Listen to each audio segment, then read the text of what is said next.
अगर आप भी लेना चाहते हैं देश दुनिया की तमाम जानकारी तो आज ही सब्सक्राइब करें हमारे चैनल को।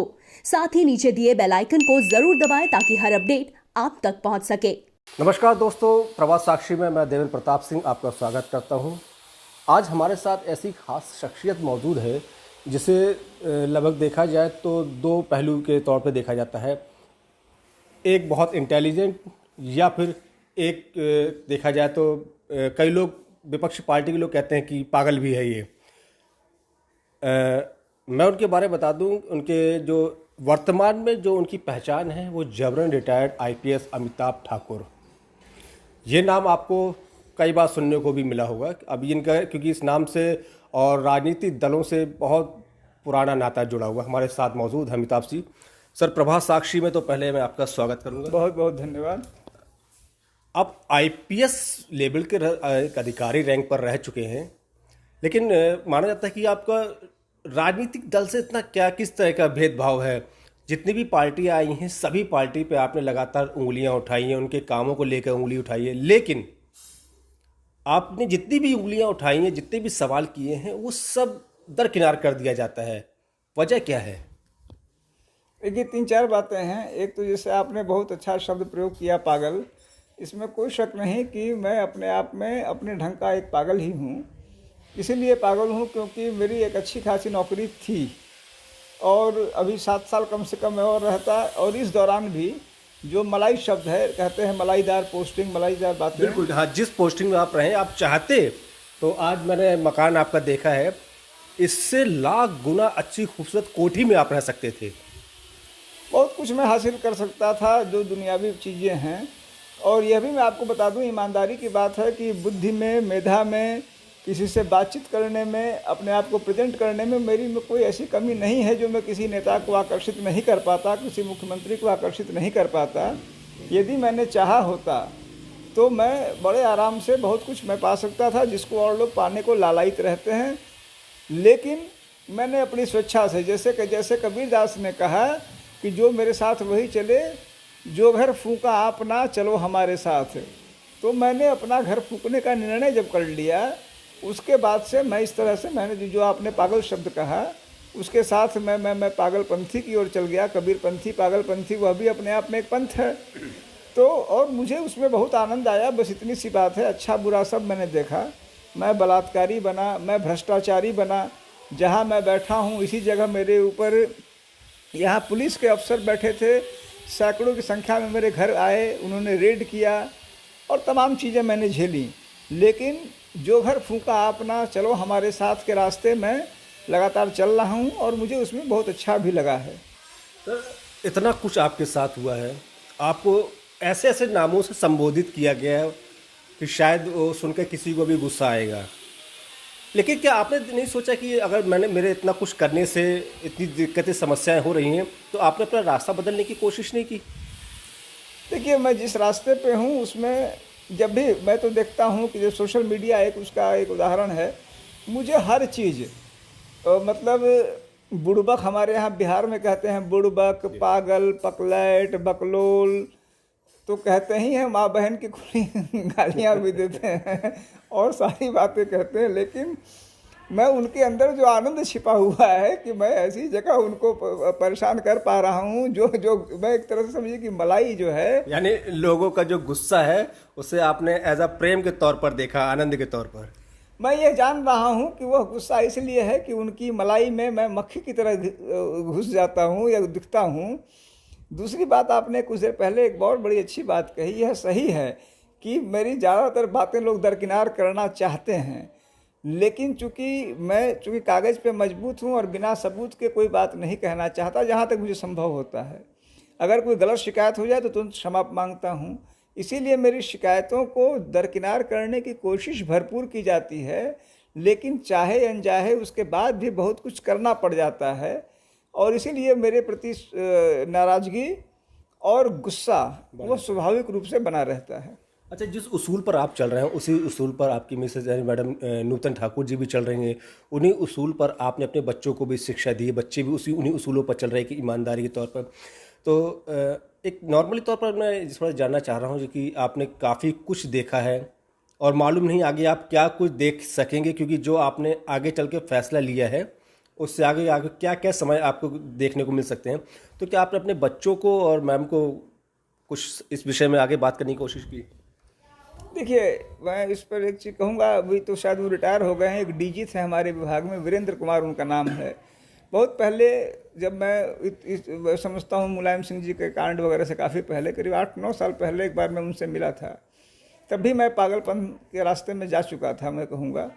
तो उन्होंने मुझे एक बात कही थी कि यार अमिताभ, करना तो मैं भी चाहता हूँ, करना बहुत लोग चाहते हैं, लेकिन सबकी बीवी उसे करने नहीं देती। अभी मैं इसी पे एक चीज़ और कहूँगा। कुछ दिन पहले तमिलनाडु कैडर के एक फॉरेस्ट ऑफिसर ने मेरी पत्नी को फ़ोन किया और उन्होंने कहा कि मैडम बाकी सब तो ठीक है, मैं भी इस रास्ते में हूँ सर के और मुझे अच्छा लगता है, लेकिन सर लकी हैं कि उनके साथ आप हैं और बनी रही हैं। मेरी पत्नी मुझे छोड़ के भाग चुकी है। तो ये बात सही है कि मतलब मैं तो बना रहता, लेकिन मेरे इस पगलेपन के बाद भी मेरी पत्नी मेरे साथ है, मेरे बच्चे मेरे साथ हैं। यह बहुत बड़ी बात है। यानी आपकी जो हिम्मत बंधी हुई है वो आप परिवार से लेके बंधी हुई है, कह सकते हैं। निश्चित रूप से जब मान लीजिए मेरा अच्छा बुरा जो है, अगर नूतन मैम आपसे इन चीज़ों से दूर रखने के लिए कोशिश करती हैं कि नहीं आप इन सब चीज़ें दूर रहिए, तो क्या आपका इसमें फैसला रहता है? देखिए मुझे लगता है कि यह अन्योनाश्रित है और इसको टू वे बोलते हैं, टू वे अफेयर है। कहीं उनकी लगन रही, कहीं हमारी रही, और दोनों एक दूसरे के साथ जो है चीज़ें बढ़ती गईं। न ये अकेले मेरा था, न अकेले उनका था। बहुत चीज़ें उन्होंने की, बहुत सारी जो है शिकायतें उन्होंने की। जिस पर मुलायम सिंह जी वाला कांड हुआ उस पर लोकायुक्त शिकायत उन्होंने की। जो ये जो गायत्री प्रजापति के खिलाफ हुआ उसमें बहुत कुछ झेला हम लोगों ने। तो कुछ मेरी कुछ उनकी रही। यह ईश्वर की कृपा रही कि राम जो मिलाए जोड़ी जिसको बोलते हैं, एक फला जो बोलते हैं, तो हम लोग उसी किस्म की जोड़ी हैं। इस रूप में ये अच्छा रहा। आपने जब सपा सरकार रही उसमें भी आपने डंकी की चोट पर आमना सामना किया। भाजपा सरकार आई, इसमें भी आपने डंकी की चोट पर आमना सामना किया। अगर हम बात करें दोनों सरकारों की, दोनों सरकार में सबसे भ्रष्ट सरकार किसको मानते हैं? देखिए, भ्रष्टाचार समाजवादी पार्टी में भी उस समय हुई और उन्हीं भ्रष्टाचार को लेके ही हमारा और उन लोगों का विवाद हुआ। अगर तुलना करते हैं दोनों पार्टियों में तो किसको आप ज़्यादा बोलेंगे? अब तो मैं ये आसानी से कह सकता हूँ कि जैसे कहते हैं कि करेले पे नीम चढ़ा, तो मैं आसानी से कह सकता हूँ कि वो करेला थे तो ये उस पर नीम चढ़ा हैं, और बहुत ही ज़्यादा नीम चढ़ा हैं। क्योंकि कम से कम उनके यहाँ यह था कि अगर आप शिकायत करते हैं तो उन्हें इस बात की शर्म आती थी कि हाँ भाई शिकायत हो रही है, और उस बात को संज्ञान लेते थे कम से कम। जैसे और मुझे लगता है मीडिया से ज़्यादा इस बात को कोई नहीं समझ पाया इन 5 सालों में, कि कम से कम आपको यह भय नहीं था कि आप अखिलेश के खिलाफ भी आप कुछ दिखा सकते थे कि भाई वो गलत हैं। मंत्री को तो आप लोग कुछ पूछते नहीं थे, जो मन हो दिखाया। प्रजापति जी के खिलाफ बहुत कुछ निकला। लेकिन अभी भारतीय जनता पार्टी के एक ब्लॉक प्रमुख के खिलाफ भी निकालने से पहले 10 बार सोचते हैं कि स्थानीय दरोगा एटा में बैठा या इटावा में बैठा या देवरिया में बैठा, अगर किसी थाने का कोई जो मान लीजिए चौकी यह है, पत्रकार कोई छोटी सी बात वाजिब बात निकाल देगा तो किस धारा में वो लग जाएगा, यह वह नहीं जानता है। जाहिर सी बात है कि इन स्थितियों में जब ऊपर से मीडिया पर नियंत्रण का प्रयास, जैसा आपने अभी कुछ दिन पहले देखा भास्कर पे, आपने देखा भारत समाचार पे तमाम रेड पड़े, उसके अलावा पत्रकारों पे मुझे लगता है कि सैकड़ों की या हज़ारों की संख्या में मुकदमे। तो इन चीज़ों से जो करेले पे नीम चढ़ा है, तो मुझे लगता है कि निश्चित रूप से ज़्यादा भ्रष्ट सरकार कही जाएगी, कहीं ज़्यादा। अभी हाल ही में आपने एक बहुत बड़ा ऐलान किया है चुनाव को लेकर, क्या है वो? देखिए, मैंने ये कहा है कि योगी आदित्यनाथ जी जिस भी स्थान से चुनाव लड़ेंगे, मैं उनके खिलाफ चुनाव लड़ूंगा। जाहिर सी बात है, यह भी स्पष्ट है कि जैसे मान लीजिए मेरी औकात उनके सामने कैसी है, यह हर कोई बता सकता है, बहुत ही छोटी। लेकिन दृढ़ निश्चय मेरा है इस बात को लेकर। एक बात, अभी मेरे साथ कोई नहीं है सिवाय अब जैसे अभी 2 दिन हुए कुछ लोगों ने मेरा समर्थन करना शुरू कर दिया है। इस पार्टी ने मुझे कहा कि आपका हम निर्विरोध समर्थन करेंगे, बिना किसी निश्चर्त समर्थन करेंगे। भाजपा श्री ओपी राजभर की जो है, उन्होंने कहा है कि आप शामिल होइए, आपका समर्थन करेंगे। लोग आ रहे हैं, वार्ता हो रही है। लेकिन अगर कोई नहीं आता या कोई नहीं भी आएगा तब भी मैं ये चुनाव लड़ूंगा। मेरे लिए परिणाम से बहुत बहुत ज़्यादा यह चुनाव है, इसकी जो सांकेतिक इसका महत्व है।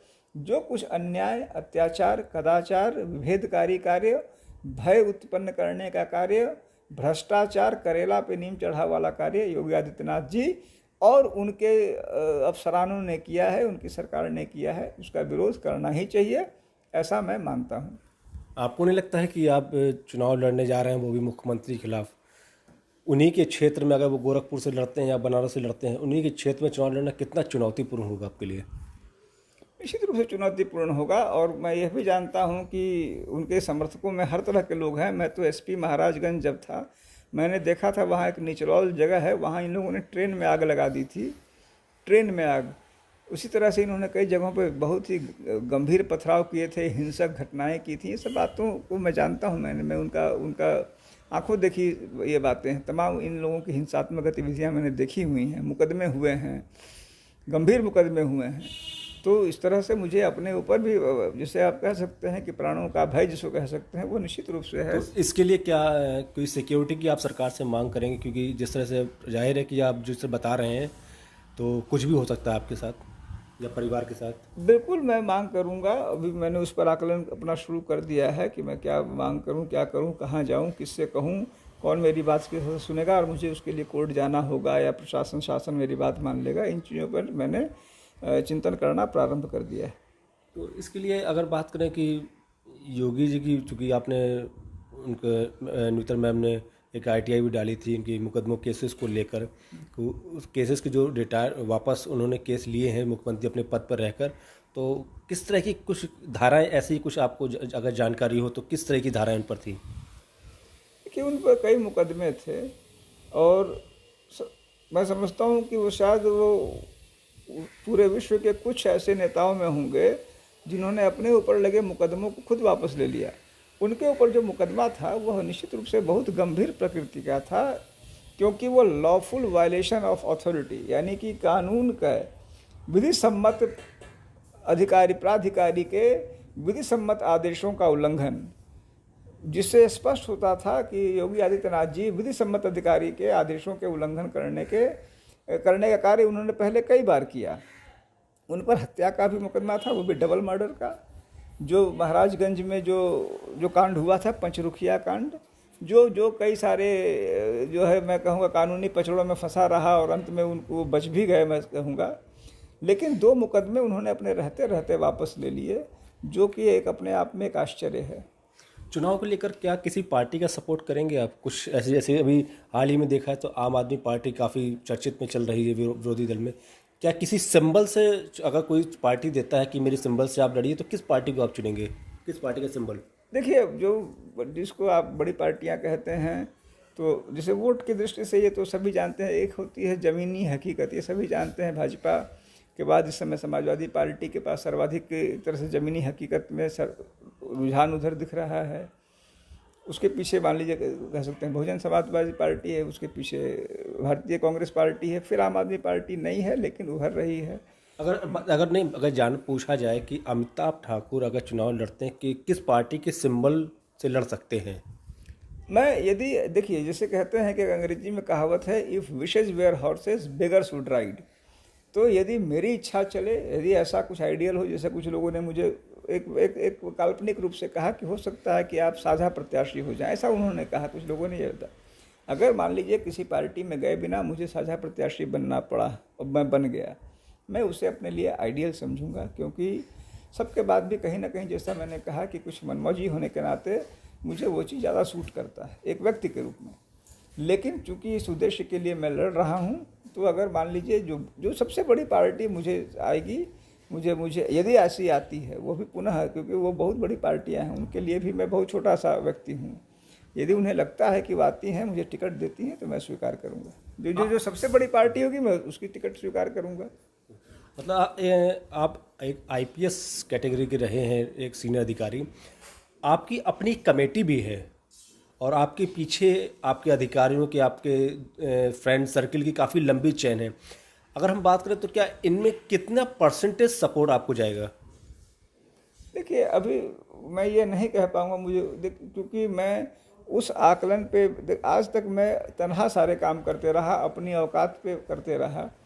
तो यह तो और जो अचानक आदमी, जैसे आज तक मैं अपने अपने कागज़ पे कंप्यूटर पे काम कर रहा था, पिटिशन्स दे रहा था, आरटीआई कर रहा था, तो वो एक दूसरा नेचर का था। अब मैंने लोगों से अनुरोध कर रहा हूँ, तो कितने लोग मुझे अच्छा मानते हैं, नहीं मानते हैं, मुझ पर विश्वास करते हैं, उसका मैं आकलन आज फर्जी कैसे कह दूँ। इतना मैं ज़रूर जानता हूँ कि ये मेरा मन का जज्बात है, मेरे मन की इच्छा है, और इसको मैं यानी चुनाव में ज़रूर लड़ूंगा। किसके साथ लड़ूंगा, कौन मुझे लड़वाएगा, यह सब ईश्वर के ऊपर है, दूसरों के ऊपर है, लेकिन मैं चुनाव जरूर लड़ूंगा, यह मेरे ऊपर है, मैं करूंगा। शुक्रिया बात करने के लिए। तो ये थे हमारे साथ अमिताभ ठाकुर जी, जिन्होंने चुनाव को लेकर काफ़ी लंबी बातें की। अब देखना ये है कि मुख्यमंत्री को चुनाव में किस तरीके से और किस लेवल पर टक्कर दे सकते हैं। देवेंद्र प्रताप सिंह, प्रभात साक्षी, लखनऊ।